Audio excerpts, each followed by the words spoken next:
Mesdames, Messieurs, bonsoir. Bienvenue aux 20h. Les titres, opération des traques des FDLR dans les provinces sous état de siège. Les deux chambres du Parlement réitèrent leur quitus quant à la traque des FDLR dans la partie est du pays. Et puis, difficile pour les Quinois d'accéder aux soins de santé de qualité. Et pour cause, les prix des médicaments et des tarifs de service au niveau des centres hospitaliers coûtent excessivement cher. Un atelier va être organisé sur la rationalisation des ventes des médicaments et accès aux soins de santé. Un invité dans ce journal, Donatien Kabom Kabeï, il est directeur à la direction de la pharmacie et des médicaments. Monsieur Kabembe, bonsoir. Bonsoir madame. Vous allez bien? Nous allons très bien, merci. Je vous retrouve tout à l'heure. Merci.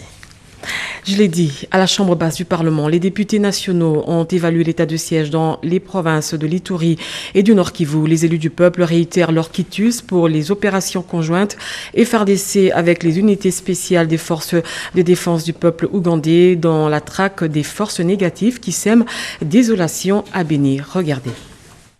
Les députés nationaux se sont retrouvés encore ce jeudi 2 décembre. Dans sa communication, le président de l'Assemblée nationale, Christophe Mbosoko Diapwanga, a éclairé la représentation nationale au sujet de la collaboration de l'armée ougandaise aux côtés des forces armées de la République démocratique du Congo. Cela fait suite aux recommandations de l'Assemblée nationale issues de la Commission défense et sécurité.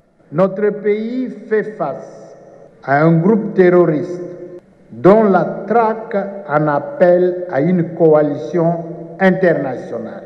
C'est pourquoi j'en appelle à la mobilisation de toute notre population, tous azimuts. Je vous invite à soutenir nos forces armées et de défense qui, au moment où je fais cette communication, montent l'assaut sur le théâtre des opérations au Nord Kivu, dans la zone frontalière avec l'Ouganda, pour des opérations concertées et ciblées avec l'appui des unités spéciales de l'UPF, en vue de neutraliser un ennemi commun. De leur côté, cette fois-ci, à la Chambre haute du Parlement, les sénateurs réitèrent également leur quitus pour les opérations conjointes FARDC avec les unités spéciales des forces de défense du peuple ougandais dans la traque des forces négatives, je l'ai dit tout à l'heure, qui sèment désolation dans la partie est du pays. Le Sénat a voté jeudi en seconde lecture pour la 13e fois consécutive le projet de loi portant autorisation de la prorogation de l'état de siège sur une partie du territoire national de la République démocratique du Congo. Modeste Bahati Lukwebo a profité de cette occasion pour fixer l'opinion sur les opérations que mènent les forces armées de la République démocratique du Congo et l'armée ougandaise dans la partie est de la RDC, dont l'idée est partie du Parlement. Ce sont les députés et sénateurs des deux provinces, de l'Ituri et du Nord Kivu, qui ont adressé un mémorandum au président de la République pour lui demander de mutualiser les forces, et notamment avec l'Ouganda. Et donc, l'initiative est partie du Parlement, disons, par un bon nombre de nos collègues. Il se pourrait que le gouvernement revienne avec la loi d'habilitation pour nous permettre d'aller en vacances. Vous savez que la loi se rapporte à une session, donc le gouvernement devra nous saisir à nouveau pour une loi d'habilitation éventuelle, de manière à ce que tous les 15 jours, le gouvernement ait la possibilité de faire signer une ordonnance loi par le président de la République. Au cours de la même plénière, le rapport de la commission mixte socio-culturelle PAJ sur la proposition de loi relative à la transplantation d'organes, des tissus et cellules du corps humain a été déclaré recevable. La commission a 4 jours pour intégrer les amendements et revenir à la plénière pour le vote de la dite proposition de loi. Et puis le porte-parole de la police nationale congolaise et celui des forces armées congolaises se sont exprimés hier au cours du briefing sur les opérations conjointes des forces armées congolaises et ougandaises. Selon Pierre Mwanamputu, aucune procédure en RDC dit qu'il faut une autorisation préalable du Parlement pour avoir un appui des forces étrangères qui empêcherait le chef de l'État à prendre une telle décision. On écoute à tour de rôle le porte-parole de la PNC et le général Kassonga, porte-parole des FRDC. Les communiqués de l'armée ougandaise sur les opérations assemblées balayent vos propos tenus ici lundi 29 novembre. Monsieur le ministre, le peuple estime que le porte-parole du gouvernement n'a pas dit la vérité. Comment vous réagissez? Une deuxième petite préoccupation, il y a ceux qui estiment que le gouvernement devait à tout prix requérir l'autorisation du Parlement avant d'engager les forces étrangères sur le sol congolais. L'avez-vous fait? Je reviens sur la deuxième préoccupation. Ici, c'est une recommandation du Parlement. Nous en avons parlé 1001 fois. Il y a eu des longues séances à la Commission Défense et Sécurité sur le sujet. Aujourd'hui, vous avez suivi des députés eux-mêmes s'exprimer. L'Assemblée est pleinement informée parce que c'est un rapport qui l'engage. Alors, j'ai beaucoup lu des commentaires disant que nous avons menti. Ça fonctionne un peu comme ça, parce qu'on n'est pas toujours habitué à cette forme de transparence. Combien de fois il y a eu des opérations militaires dans ce pays? Mais combien de fois, interrogez-vous, Pichu Moulumba, vous êtes journaliste, vous avez vu un ministre venir avec le porte-parole de l'armée et de la police pour en parler? Je crois qu'il faut donner les crédits là où il est dû. Nous faisons notre devoir, en toute responsabilité. Nous vous avons dit au 29 novembre ici qu'il n'y avait aucun militaire ougandais sur le sol congolais. Qui peut prouver le contraire? La vidéo qui a abondamment circulé est une vieille vidéo du 25 mai. Je défie quiconque à venir dire le contraire. Nous sommes venus, nous-mêmes aujourd'hui, vous dire, l'armée l'a dit hier, moi-même, je l'ai dit le matin. Vous savez, nous faisons de la communication, nous voulons être transparents, mais il faut savoir que nous parlons des opérations militaires. Des opérations militaires et tout ce que nous disons, tout ce que nous faisons, les ennemis le suivent, y compris cette communication. Et donc, il est de notre devoir de tenir compte du fait que nous devons, nous, par notre communication, concourir à la réussite des opérations. Et donc, que nous ayons dit le 29 qu'il n'y avait pas de troupes ou des militaires ougandais en RDC et que le 30, ils soient là, nous l'avons dit nous-mêmes, ça veut dire que la situation a évolué parce que nous avions déjà le plan. Lorsqu'on dit action concertée et ciblée, je l'ai dit la veille, j'ai prévenu que nous avions déjà le plan opérationnel. Les renseignements donnaient déjà les positions où ces réfugiés, tous ces terroristes. Il n'y a pas une procédure présentement en République démocratique du Congo qui édicte que lorsque nous voulons avoir un appui de forces étrangères pour venir chez nous, qu'il y ait l'autorisation préalable du Parlement. Je vous mets à défi de me montrer cet article-là dans quelle législation. Tu ne prouveras pas. Parce que moi-même, j'ai fait toute la nuit pour chercher, je n'ai pas trouvé. C'était de la sensation à l'époque. Mais qu'est-ce qui est demandé? C'est que le président informe les membres du bureau du Sénat et de l'Assemblée nationale. Avez-vous posé la question au président de l'Assemblée et du Sénat qui n'ont pas été informés? Et pour le cas d'espèce, ce sont eux qui ont demandé. Ils ont fait la recommandation. Et comment vous ne voulez pas accepter qu'ils ont fait la recommandation? Ils disent, vous voulez que nous soyons informés? Nous vous demandons nous-mêmes d'aller auprès pour la mutualisation des forces. Et vous avez entendu le président de la commission de défense le dire. Et vous voulez maintenant poser la question, quelle autorisation? Oubliez ce débat-là. Et puis ce communiqué de presse RDC-Ouganda, les forces spéciales des forces armées de la République démocratique du Congo, appuyées par les unités spéciales des forces de défense du peuple ougandais, continuent les opérations de fouille dans la zone qui avait été pilonnée à l'aube du 30 novembre 2021 par les deux armées. Le Premier ministre Jean-Michel Sama-Lukonde a échangé avec la délégation de Equity Bank BCDC, venue lui faire la restitution d'une mission économique qui se déroule ici à Kinshasa sur les possibilités qu'offre la RDC dans le secteur économique. Pati Tondwango pour le reportage. C'est pour une restitution à mi-parcours de la mission économique qui se déroule en République démocratique du Congo depuis le 30 novembre 2021 que le directeur général d'Equity Bank BCDC a été reçu par le Premier ministre et chef du gouvernement Jean-Michel Sama-Lukonde Kyenge. Pour Célestin Moukeba, cette mission qui a mis ensemble 253 investisseurs venus du Kenya face aux entrepreneurs congolais avait entre autres comme objectif de présenter les opportunités d'affaires qu'offre la République démocratique du Congo. Ces investisseurs sont vraiment des champions dans l'Afrique de l'Est et l'Afrique centrale. Donc ils sont venus voir dans quelle mesure accompagner le pays pour son développement.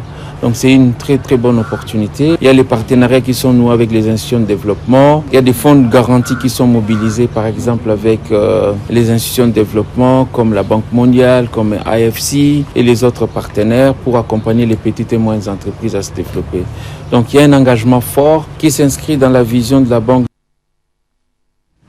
Et puis le ministre de la Défense nationale est en séjour dans les provinces sous état de siège. Gilbert Kabanda a échangé avec les responsables de différentes couches sociales. Ensemble, ils ont évalué l'état de siège décrété par le président de la République. Ces derniers demandent au ministre de la Défense de changer de stratégie pour la réussite en vue d'éradiquer les groupes armés qui créent l'insécurité dans la partie est du pays. Jojo Ndimbo. L'évaluation de l'état de siège lancé dans les provinces du Nord Kivu et de l'Ituri a pris corps à Goma depuis quelques jours avec la mission mixte partie de Kinshasa, sénateurs et députés nationaux. Du reste, membres de la commission défense et sécurité de l'Assemblée nationale travaillent d'arrache-pied sous la conduite personnelle du ministre de la Défense nationale et ancien combattant Gilbert Kabanda pour peaufiner des stratégies et mécanismes pouvant conduire au succès de cet état de siège. Rien n'est laissé au hasard pour mener à bon port cette mission élargie à quelques officiers généraux et supérieurs des FARDC aux côtés du chef de l'outil de défense. Et ce, à des fins d'écouter tour à tour les différents délégués des couches sociales, voire les hauts responsables militaires, animateurs de cet état de siège qui date de 6 mois déjà. Autrement dit, les gouverneurs des provinces et les administrateurs des territoires sous l'état de siège. Pas des questions taboues. Tout est passé au peigne fin pour élucider le mal qui court dans l'est du pays. Il s'agit de procéder aux réglages nécessaires pour le besoin des nouvelles avancées souhaitées par tous et de tous sous l'angle du réel et du concret aux résultats escomptés. Le ministre de la Défense a insisté sur la complicité qui doit régner entre la population et l'armée dans le sens des dénonciations des gens suspects au FARDC afin d'affaiblir l'ennemi. Toujours dans la province du Nord Kivu, les personnes vivant avec handicap ont reçu une assistance de l'Église de Jésus-Christ des Saints des derniers jours. Le porte-parole du gouverneur, le général Sylvain Ekenge, était présent. Suivez. De Jésus-Christ des Saints des derniers jours est encore une fois venu au secours de personnes vulnérables à Goma. À travers l'organisation Women of Faith, Femmes de foi, ils ont assisté les personnes vivant avec handicap pour une seconde fois. Cette catégorie de personnes est celle n'ayant pas bénéficié de l'assistance de septembre dernier. La cérémonie qui cadrait également avec la célébration de la Journée internationale des personnes vivant avec handicap, qui sera célébrée le 3 décembre prochain, consistait en la distribution générale des vivres au collège Mwanga avec plusieurs milliers de personnes vivant avec handicap de Goma. Ces derniers ont bénéficié des vivres et non-vivres constitués des sacs de farine de maïs, des sacs de riz, des sacs de haricots, un bidon d'huile, du sucre, des savons, du sel et des moyens de transport pour leur permettre de regagner leur domicile, comme le témoignent ici ces bénéficiaires.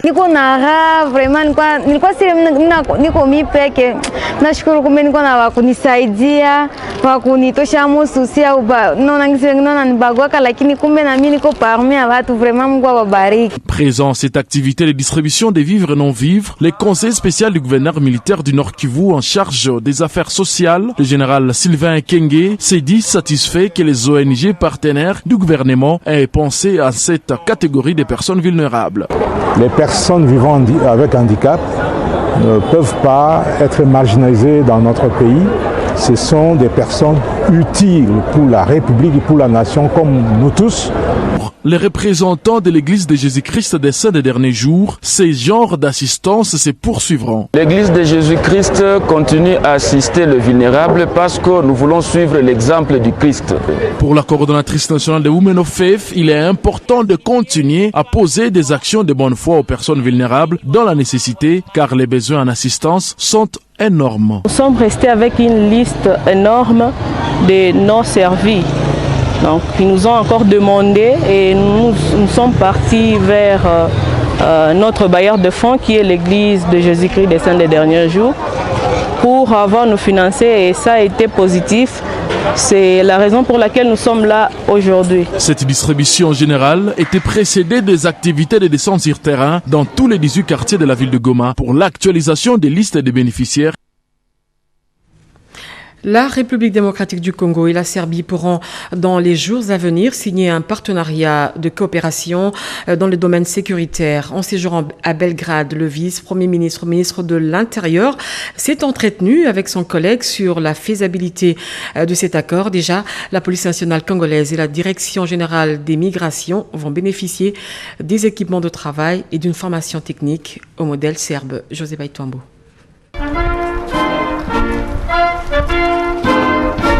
Les débuts congolais exécutés à l'entrée du palais serbe, honneur militaire et passage de troupes en revue, c'est de cette belle manière que la Légion d'honneur de la Serbie a accueilli le vice-premier ministre, ministre de l'Intérieur et Sécurité de la RDC.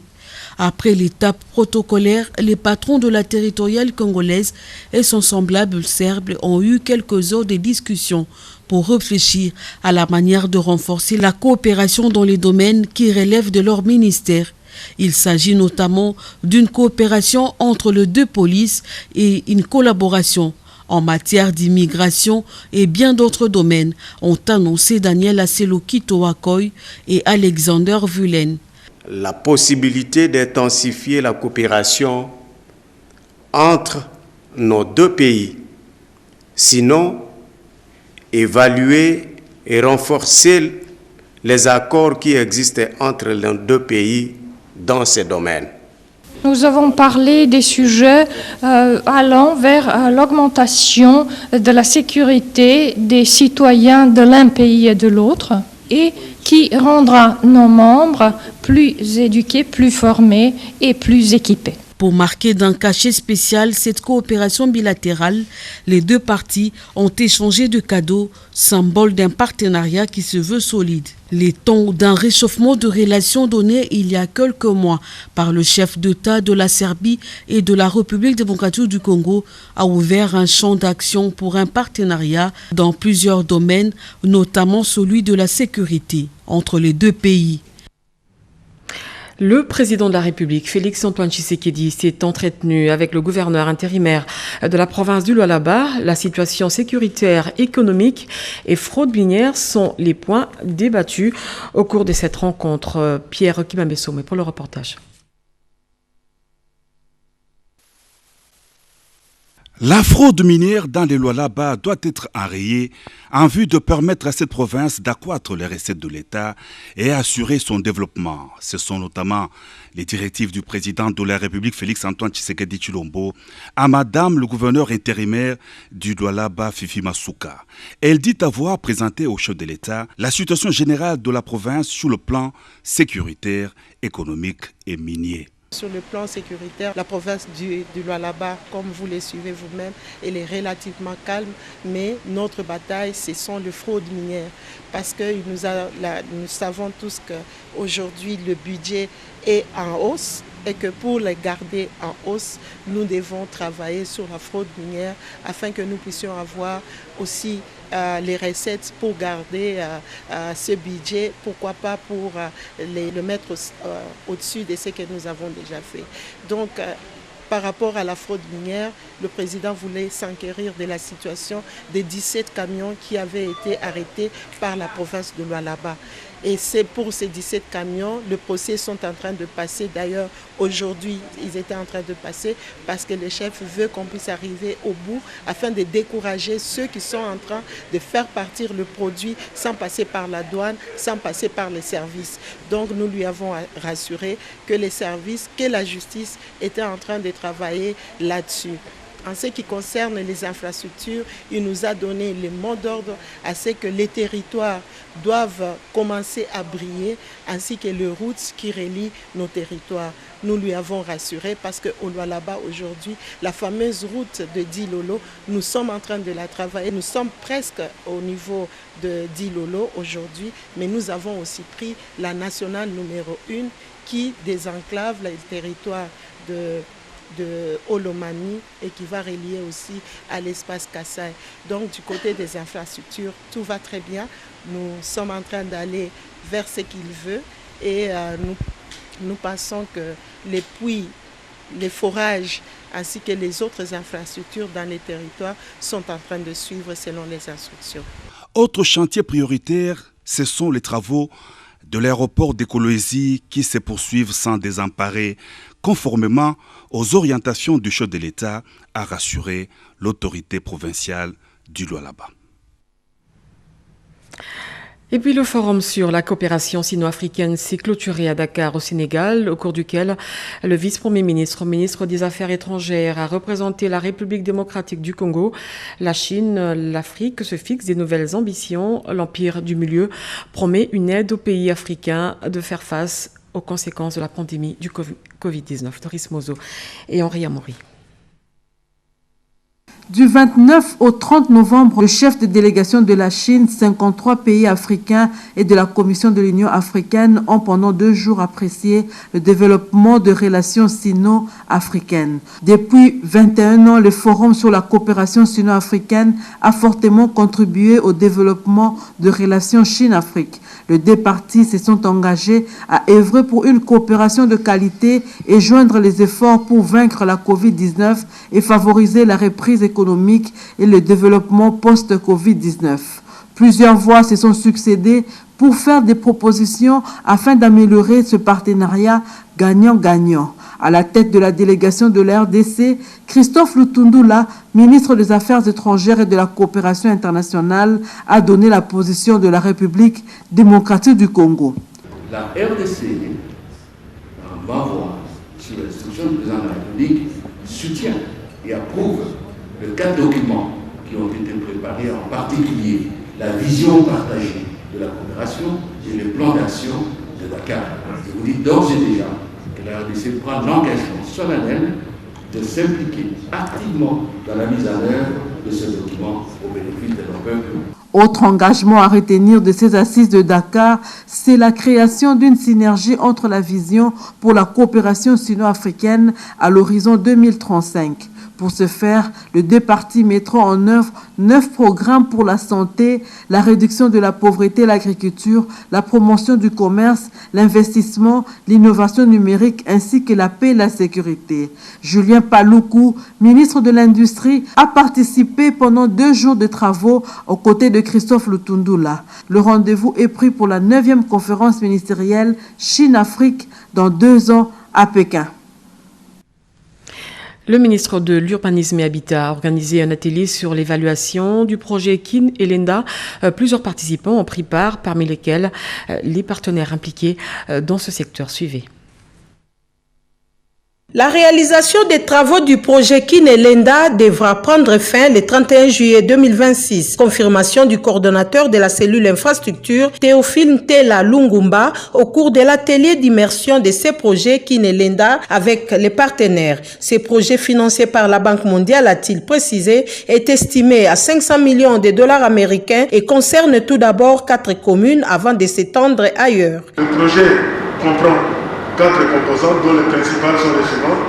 Les infrastructures vont absorber sur les 500 millions que M. Dixi nous a annoncées, qui sont les ressources que le projet met à la disposition de la ville de Kinshasa. Les infrastructures de base vont prendre 355 millions. Au cours d'une projection, les participants ont suivi les différentes étapes qui entourent la matérialisation de ces projets. Occasion pour le ministre d'État en charge de l'urbanisme, Pius Mwabilou, qui a présidé cette cérémonie, de saluer la dite initiative. Kinelenda est la réponse positive aux desiderata de cette population. Pour ce faire, il faut que chacun mette du sien. Pour rappel, Kinelenda a pour mission de faire de la capitale une ville capable de répondre aux déficits en infrastructure, de combler les lacunes en matière d'aménagement urbain et renforcer la gouvernance et la protection des populations. C'était un reportage de Christine Lezo. Et puis, de son vrai nom, Pascal Emmanuel Sinamoyi, l'artiste musicien Rochero Tabouley totaliserait à ce jour 81 ans. Une messe d'action de grâce a été dite en sa mémoire 8 ans après sa mort. Lisette Mujinga, Benjamin Singa. Le 30 novembre 2013, disparaissait l'artiste et musicien Pascal Tabouley dit Rochero. Cette icône de la musique congolaise a été célébrée au cours d'une messe d'action de grâce en l'église Notre-Dame de Fatima dans la commune de la Gombe. Mais bien avant cela, sa famille biologique et autres personnalités se sont rendues à la tombe de l'illustre disparu à la nécropole entre terre et ciel. Dans son homélie, l'officiant du jour, l'abbé Coco, a montré à l'assistance la valeur de ces grands artistes. Le maître de la rumba congolaise, premier artiste africain à livrer un spectacle digne de son rang à la salle mythique de l'Olympia en France en 1970. Prenant la parole à son tour, la ministre provinciale de la Culture et Arts, fille biologique de Tabouley, a remercié tout d'abord les numéros 1 de la ville province Kinshasa qui chaque année s'implique personnellement pour la réussite des festivals, un grand événement culturel au cours duquel ces grands artistes est célébré à travers plusieurs cérémonies. Yvette Tabou a également remercié toutes les personnes présentes à ces cultes d'action de grâce, particulièrement ceux qui chaque année viennent célébrer à leur côté celui qui était un père, un mentor pour eux. Notez que Festley se poursuit avec d'autres activités. La semaine prochaine sera marquée par une conférence scientifique sur ces grands artistes et une soirée des galas à son honneur. Tabouley infiniment grand. Partage d'expériences dans le domaine de l'environnement, des infrastructures et dans le domaine socio-économique entre Istanbul et Kinshasa. Le gouverneur de la ville séjourne en Turquie où un protocole d'accord a été signé avec son collègue dans la gestion des déchets jusqu'à la transformation. Un commentaire de Joël Makela. Le gouvernement provincial de Kinshasa a la quête des partenaires pour accentuer l'opération de gestion des déchets dans la capitale. C'est ce qui justifie la signature d'un protocole d'accord irrélatif entre la ville d'Istanbul et de Kinshasa. Ce partenariat porte sur la précollecte des déchets jusqu'à sa transformation. Pour ce faire, le gouverneur Gentini Ngobila, accompagné du commissaire général en charge de l'environnement, Laetitia Benakabamba, vient de s'accorder avec la société d'assainissement de la ville d'Istanbul afin de concrétiser ce jumelage entre les deux villes dans le secteur de l'environnement. En début de l'année prochaine, le gouverneur d'Istanbul et les investisseurs turcs spécialisés dans le domaine de l'environnement vont effectuer une visite de prospection à Kinshasa. L'aboutissement heureux de cet accord est non seulement le fruit du leadership de l'actuel gouverneur de Kinshasa, mais aussi de l'accompagnement des ambassadeurs de la Turquie et de la République démocratique du Congo. Je l'ai dit au sommaire, les prix des médicaments et les tarifs des services au niveau des centres de santé coûtent excessivement cher, difficile pour les Congolais d'accéder à des soins de qualité. C'est dans ce cadre que le ministère de la Santé, sous le haut patronage du chef de l'État, va organiser un atelier sur la rationalisation des structures des prix et tarifs des services de santé en République démocratique du Congo. Un reportage de Sandra Nyangi rendu par Edith Chala. Le Palais du Peuple va recevoir le 7 décembre prochain l'atelier sur la rationalisation des structures des prix et tarifs des services de santé en République démocratique du Congo, sous le haut patronage du chef de l'État Félix-Antoine Tshisekedi. À quelques jours de ce grand rendez-vous, le directeur de cabinet du ministre de l'économie nationale, Guilhem Maléré, a lors de ce face-à-face avec le professionnel de médias, donné l'importance de ces assises qui visent le juste prix dans ce secteur de santé. Il s'agit d'une grande thématique, la rationalisation des prix des biens et services dans tous les secteurs. C'est la loi qui donne compétence à un ministre de l'économie nationale de vérifier si les prix qui sont pratiqués sur le marché sont conformes à la législation et à la réglementation. Et lorsque ce n'est pas le cas, de faire en sorte de rationaliser les structures des prix pour en extirper les éléments qui alourdissent indûment les structures des prix et rentrer au prix juste. L'accès aux soins de santé de qualité dans notre pays étant devenu un luxe à cause notamment des exagérations des prix des médicaments et tarifs dans les hôpitaux, le ministre de l'économie Jean-Marie Kalumba Youma et son collègue de la santé, les experts des deux secteurs et les partenaires traditionnels vont pendant 3 jours d'ateliers cogiter et formuler des recommandations claires pour permettre à toutes les couches sociales d'accéder aux soins de santé de qualité à un coût raisonnable. Il faut signaler que ce processus est appuyé par les partenaires du gouvernement dont SANRU, USAID et OMS. Donatien Kabom-Kabey, bonsoir. Bonsoir madame. Voilà, nous venons de suivre ce reportage. Pourquoi des réflexions sur la rationalisation des structures de prix des produits de médicaments? Merci madame. D'abord, nous vous signalons que les médicaments, ce n'est pas un produit comme tous les autres produits. C'est un produit qui est adressé à des personnes vulnérables. Et ces personnes vulnérables sont des malades. D'où les prix doivent être contrôlés par le gouvernement et pas laisser les prix comme les biens de nécessité. Donc nous devons à tout prix parvenir à avoir les prix rationnels, les vrais prix par rapport au coût de production. Mais justement, aujourd'hui, l'accès à la qualité des soins de santé devient quand même un luxe pour les Congolais. Pourquoi? Comment est-ce que ça s'explique? Ça s'explique, madame, lorsque vous observez que jusqu'au moment où nous vous parlons, la réglementation sur les coûts des médicaments n'a pas été suivie. Et également sur le plan des prestations.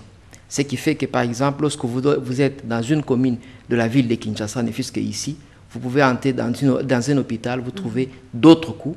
Et lorsque vous allez dans une autre commune, vous trouvez d'autres coûts. Sur le plan des médicaments comme sur le plan des prestations. Mais qu'est-ce qui explique ce phénomène?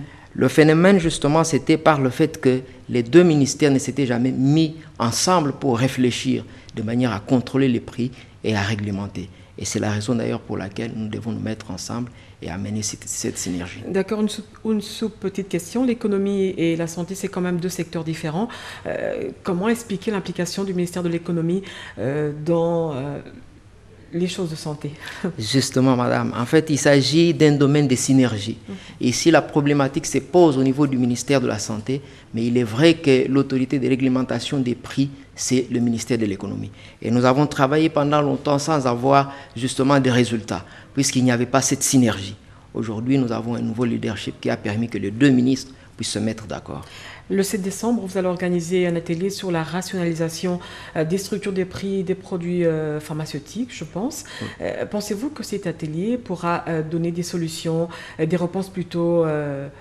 des réponses à certains problèmes que la population se pose? D'office, madame, et c'est très sûr que nous aurons de bons résultats, puisque, comme nous le disons, le domaine qu'actuellement nous sommes en train de travailler ensemble avec les experts de l'économie, c'est un domaine complexe, mais qui est aussi facile à résoudre, puisque tout simplement, il y a des pays auxquels nous pouvons nous référer qui ont trouvé de très bons résultats en travaillant main dans la main. Et ce qui est sûr, nous connaissons les prix Incoterm, Ex-Works, ça signifie que ce sont des prix de fabrication, mais maintenant nous sommes appelés à faire une rationalité entre ces prix de fabrication et les prix rendus auprès des patients. Nous savons bel et bien que la distanciation est connue. Voilà, merci d'avoir accepté notre invitation. Donatien Kabom-Kabey, je rappelle que vous êtes directeur à la direction de la pharmacie et des médicaments. Merci madame. Laurent Batumona, coordonnateur des forces politiques et sociales, un parti allié à l'UDPS, a sensibilisé les populations de la commune de Ngalema. Ce dernier les invite à soutenir les actions du chef de l'État, Félix-Antoine Tshisekedi, pour la réussite du processus électoral. Renette Koulonga, Lisette Mujinga pour le reportage. Les coordonnateurs des forces politiques et sociales alliées à l'IDPS, président du mouvement des solidarités pour les changements, Laurent Batumona Kandikam, dans la commune de Ngaliema. Il sensibilisait la population à soutenir les actions du chef de l'État, Félix-Antoine Tshisekedi Tshilombo. Laurent Batumona a aussi beaucoup insisté sur la politique de l'heure consécutive à l'état des sièges pour dissiper le malentendu médiatique et la reprise des cours dans les écoles conventionnées catholiques. économique. Allusion faite aux accords entre le ministre de l'EPST et les syndicats. Aussi s'est-il attardé sur le démarrage des activités de la CENI. Il a ensuite exhorté les partis politiques de s'impliquer au processus électoral car selon lui, il n'y aura ni concertation ni glissement. Le chef de l'État, Félix-Antoine Tshisekedi Tshilombo, a-t-il martelé à l'organisation des élections en 2023. Laurent Batumona a rappelé aux indécis, l'organisateur de marche contre le bureau de la CENI, qu'il n'y a plus de temps à perdre pour les élections de 2023, car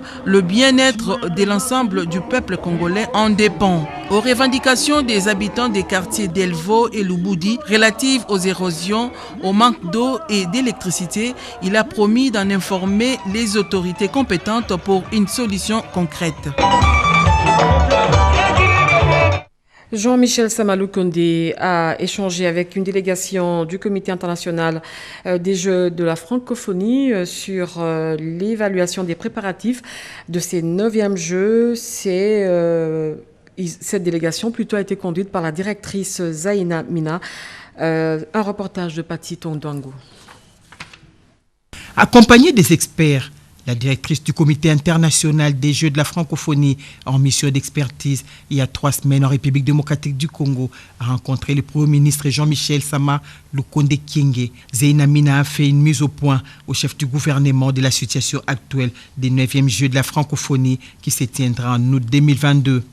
Aujourd'hui, nous avons souhaité éclairer le Premier ministre sur la situation actuelle des Jeux, des enjeux, vraiment des échéanciers pour pouvoir vraiment répondre à la volonté de son Excellence président de la République pour pouvoir tenir les Jeux en août 2022. Il n'y a pas que l'espoir, il y a la volonté. Aujourd'hui, nous avons vu un Premier ministre entouré du ministre de l'intégration régionale, de tout son cabinet, et il nous a promis que les moyens seront mis à disposition pour accompagner le directeur national des Jeux. C'est un Premier ministre déterminé à voir ces Jeux réussir à tout prix que la délégation des Zaina Mina a trouvé à la primature.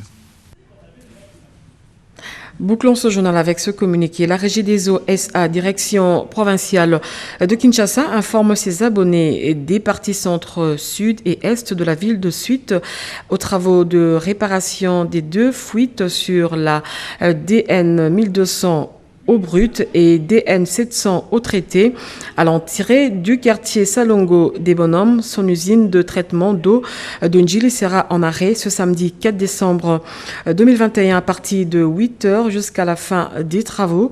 Par conséquent, des manques d'eau seront observés dans les fournitures d'eau dans les communes et quartiers ci-après: aéroport de Njili, Massina, Njili, Kimbanseke, Kisenso, Matete, Limete, Kingabwa, Lemba, Salongo, Ngaba, Makala, Unikine, Kindele Selembao, Bumbu, Mongafula, commune de Ngiringiri, Kalamu, Kassavubu et Barumbu. La Régie des eaux a pris les abonnés concernés de bien vouloir se constituer des réserves d'eau et de l'excuser pour ce désagrément. Elle les rassure du rétablissement de la desserte dès la fin des travaux. Et c'est un communiqué signé Jean Bosco Mwaka Indele, directeur provincial de Kinshasa. Mesdames, Messieurs, merci d'avoir suivi ce journal. 23h, Serge Mata revient sur ce plateau pour une autre édition d'information. D'ici là, portez-vous bien. Surtout, prenez soin de vous. Le coronavirus existe. Au revoir.